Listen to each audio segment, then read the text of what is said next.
Welcome into Daytona Beach Motor Mouths. I'm Chris Vinel, and we're going to do this like an old school radio show. Caller, what is your name, and where are you calling in from? This Kenny Willis of University of Central Florida, calling in from Circle City, USA, Indianapolis, Indiana. Yes. Oh, are you calling in on spring break, or what do you got going on? Yeah, it's a lovely spring break here. It's 34. I don't know if you can see it. I have a fire going back there.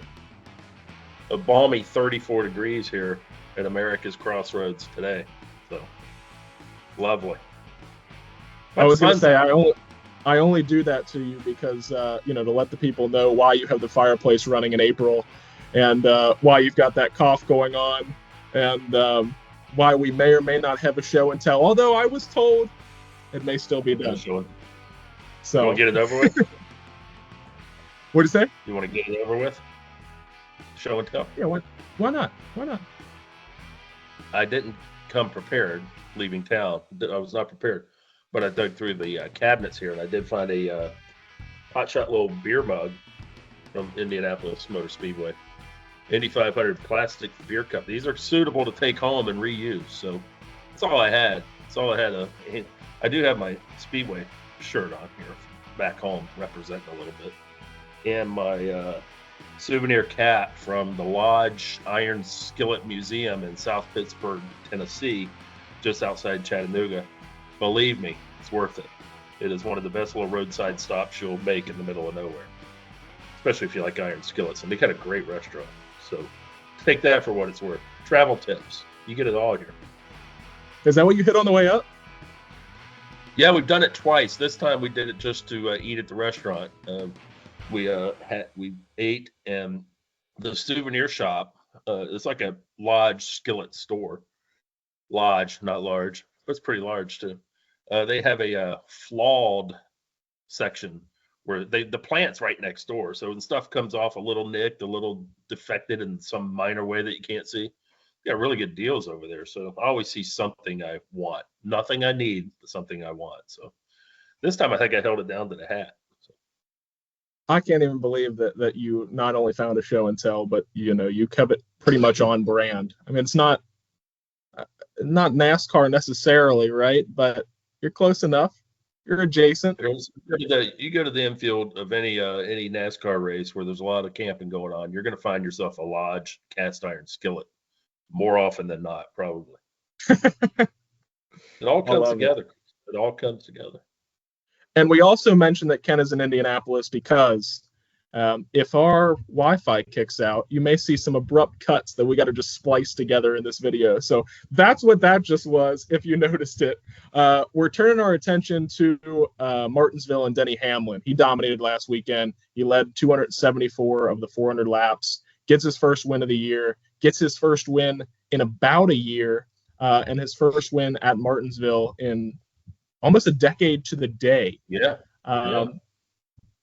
Just kind of like clinches a playoff berth and yet another chance to at heartbreak if he finally win that championship. Did you get a chance to tune in this week? Yeah, I watched it. I was in and out of it. Yeah, I was in and out.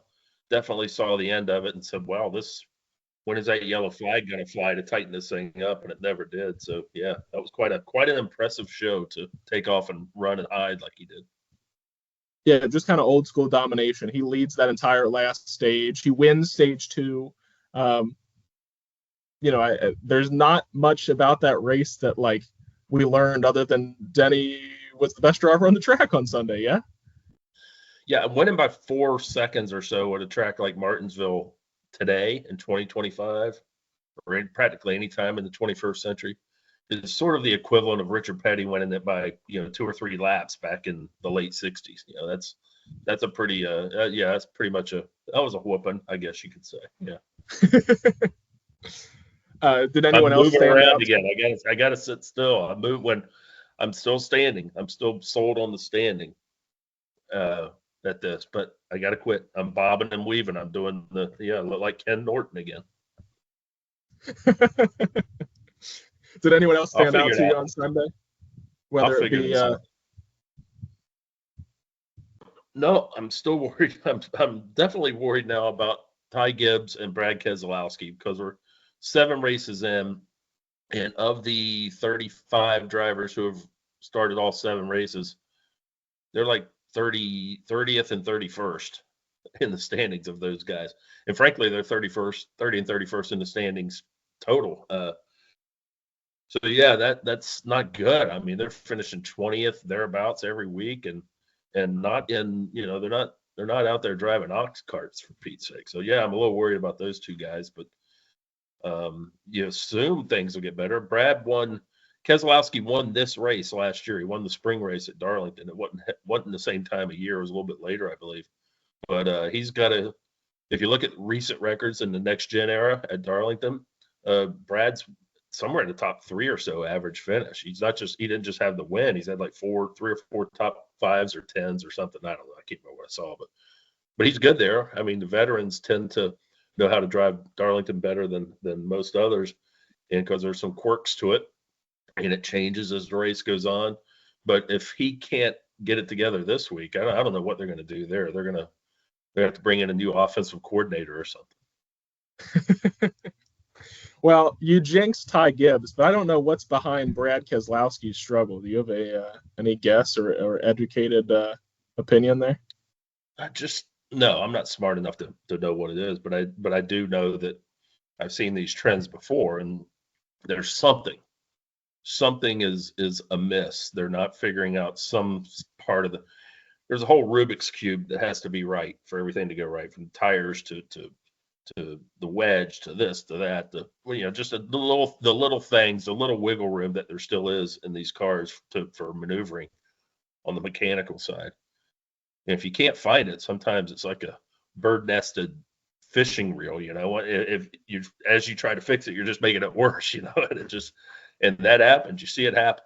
I'm not smart enough to know why, and that's why I never get under a hood, I guess. But something, and sometimes it fixes itself, for no real reason. You have a good week, and then a good week generally builds on to another good week, and before you know it, you're on a roll again. So we'll see. That's the easiest thing in the world to say, isn't it? We'll see, because obviously we'll see. Well, it's not like he forgot how to drive either. I mean, he's been doing this long enough with enough success that, Speaking of which, on this trip, there have been a couple of times where I really thought I had forgotten how to drive. I'm the master of the circle, the roundabout, but boy, I've screwed it up a couple of times. I'm not proud of it, but yeah, it's these are not 1-lane roundabouts. You get a 2 or 3-lane roundabout. Yeah. And you find yourself looking at the arrows on the road instead of the signs, and you just, there's been a couple of times where I got it was brought to my attention that I was not doing it correctly.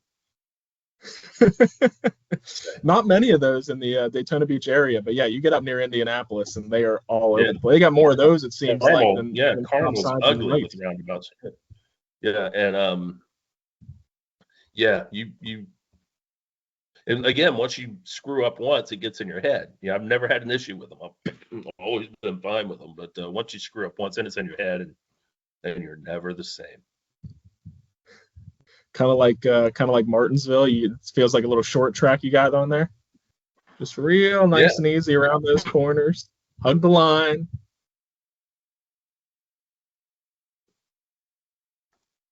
I keep muting to cough. Once you lose the line and lose the groove, it's like you remember your days out on the dance floor, right? Once you lose the rhythm, once you lose the beat, man, it's hard to get it back. Yeah, I never had any, so I'm out on that.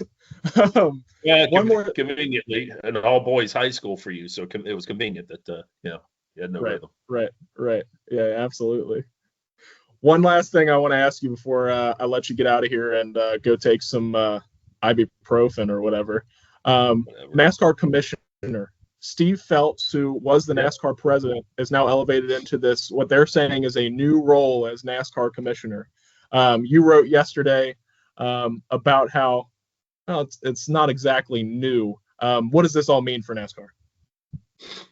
I think I don't know why they did this. Why they it looks on the surface they just changed job titles. Why are you laughing? I mean, if that's what happened, okay. what's the point, right? I thought maybe I had muted myself to cough and didn't unmute while you were laughing at me. I'm used to being laughed at. No. Yeah, I don't know. I'm sure they have a reason. They don't do this just for the hell of it. Right. Unless maybe Phelps and Steve O'Donnell, who got elevated to president, and Steve Phelps got elevated from president to commissioner. Unless maybe somebody was, sending up some flares to these two guys, looking to hire them away, perhaps.